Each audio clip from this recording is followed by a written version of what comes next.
இல்லை சார், செங்கோட்டையனுக்கு திடீர்னு பெரிய பாதுகாப்பு சொல்லியிருக்காங்களே சார், அதை பற்றி அவருக்கு பாதுகாப்பு அச்சுறுத்தல் இருக்கலாம்.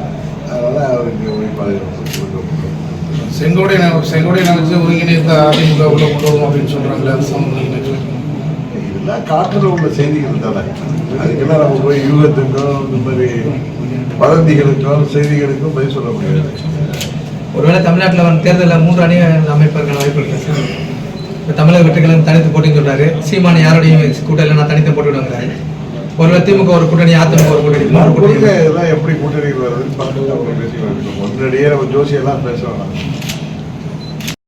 ஜோசி வாரியாக குறிப்பாக இப்போ ராமநாதபுரம் பகுதினா அதில் உள்ள ஒன்றிய செயலாளர்கள், பேரூராட்சி, நகராட்சி செயலாளர்கள், அங்கே உள்ள மற்ற மாவட்டங்களை சேர்ந்த நிர்வாகிகள், மாநில அணி சேர்ந்த நிர்வாகிகளை தொகுதி வாரியாக முதல் கட்டமாக சந்திக்கிறோம்.